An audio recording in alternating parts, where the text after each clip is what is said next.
Transport Minister, Minister Chee Hong Tat, colleagues and friends from MOT, LTA and SMRT, ESM Go, DPM Hing, and fellow grassroots advisors, distinguished guests, ladies and gentlemen.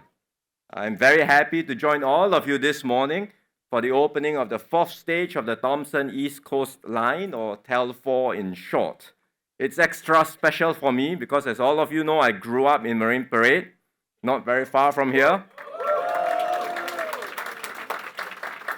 So being here feels like coming back home.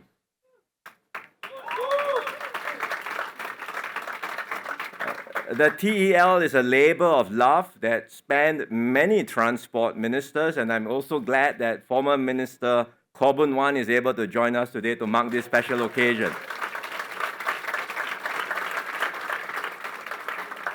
Of course, I'd like to express my deep appreciation to the many people who have made TEL4 possible.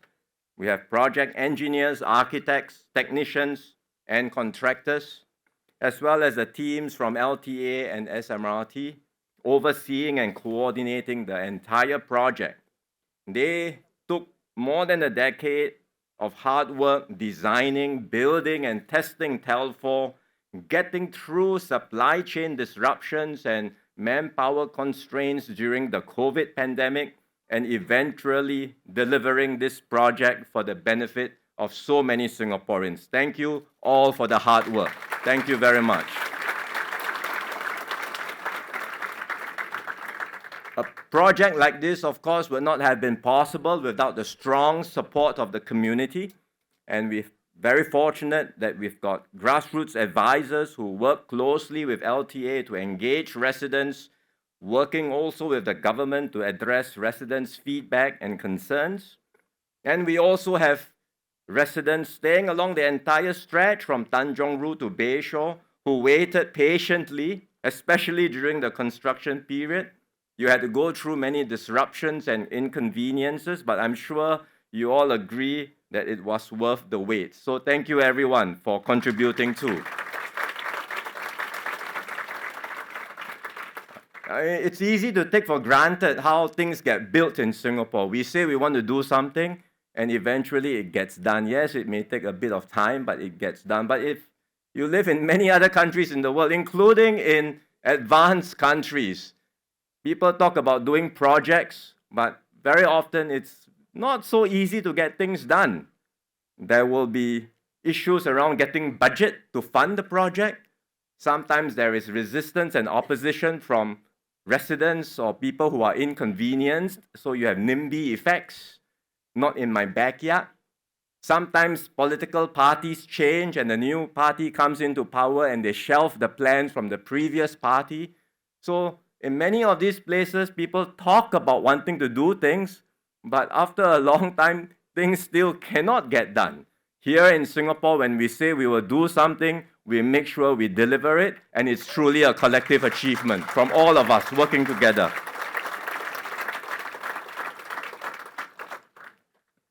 I still remember what it was like when I was young, growing up, not far away in Marine Terrace. Back then, Marine Parade, Marine Terrace was a completely new estate in the 70s, early 80s, so we didn't have very many bus services. I remember, if you are around my age or older, you will remember the city shuttle service. Not SBS, the old small blue buses, no air condition, and that used to ply the routes around Marine Parade. And then when the first MRT came in the 80s, it was a remarkable game changer because it was smooth, air-conditioned, and very enjoyable. For me, growing up as a teenager then in the 80s, it was very good to get to town because as a teenager, you want to hang around in Orchard Road. And the only way to get to Orchard Road from Marine Terrace was bus 16. If I remember correctly. I don't know if it's still bus 16. or otherwise, I would have to take a bus, maybe 31 to Bedok, or a bus to Eunos, and then take the MRT station, right? Of course, back then, I wished there were a MRT station near my home in Marine Terrace. Then I could have taken the train directly.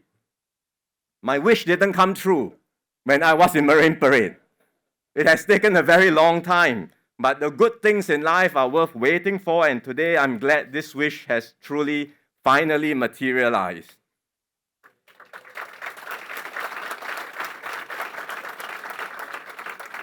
I no longer live in Marine Parade, so I cannot benefit, but I'm glad that residents in Marine Parade, in East Coast, in fact, all along TEL 4 can now enjoy fast, convenient, and affordable public transport.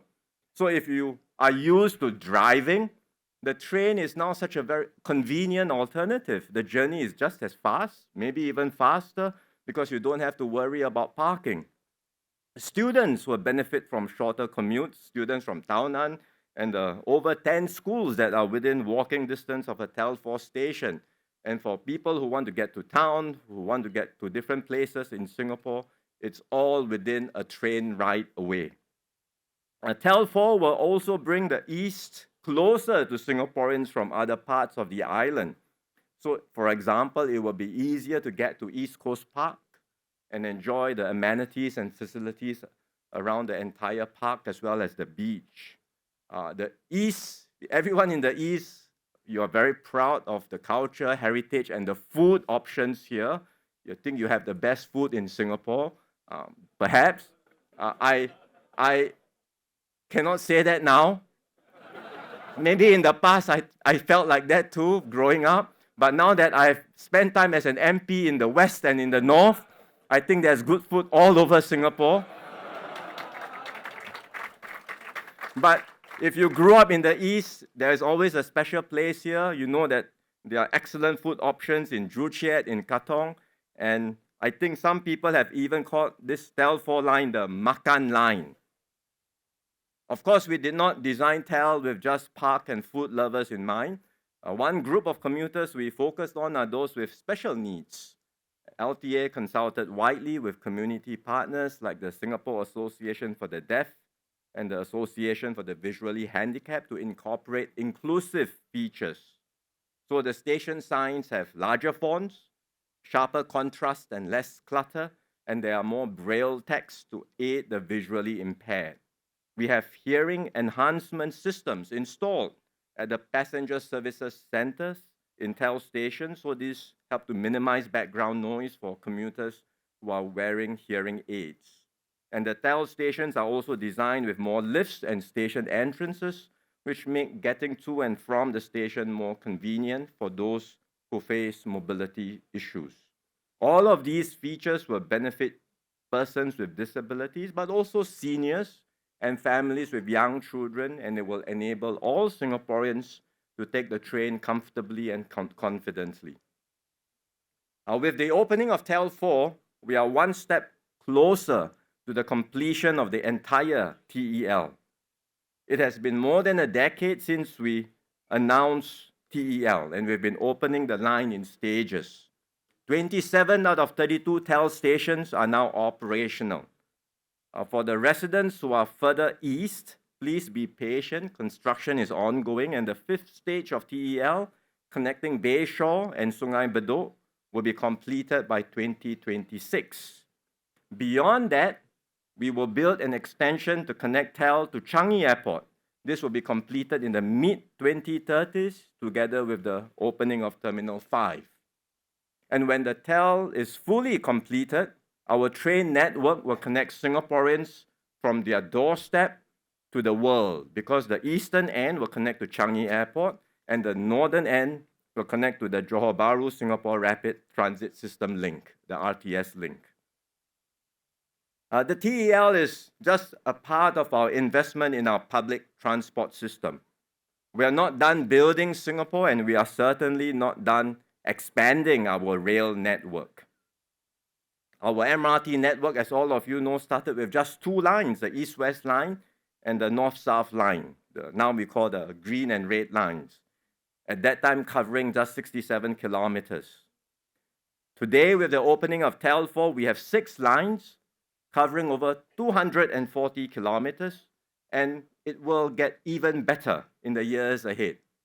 Over the next decade, we will open over 50 new MRT stations, including the new Jurong Region Line and Cross Island Line, our 7th and 8th MRT lines. The Jurong Region Line will improve connectivity within our western region, including the Jurong Lake District, and the Cross Island Line will connect the eastern, northeastern, and western regions, providing more travel options and improving the resilience of our MRT network. In the coming years, we will also open new stations and extensions on existing lines like the North-South Line, Circle Line, and Downtown Line. And by the 2030s, 8 in 10 households in Singapore will be within a 10-minute walk from a train station. 10-minute walk, not a jog, 10-minute walk. And you will be able to access a train station conveniently. Millions of Singaporeans and residents can reach their destinations using public transport easily and conveniently day in and day out. TEL4 is just the latest stop in our journey to build a better home for all Singaporeans. And it's not just about public transport. We are also improving public housing and making our neighborhoods more livable. We are making our city greener and more sustainable.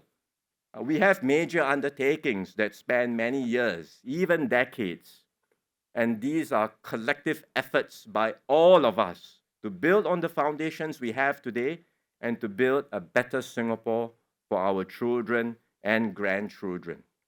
So I hope today's opening will give all of us confidence and hope for the future, that working together, we can build a more livable and sustainable Singapore and make this a place we are all proud to call home.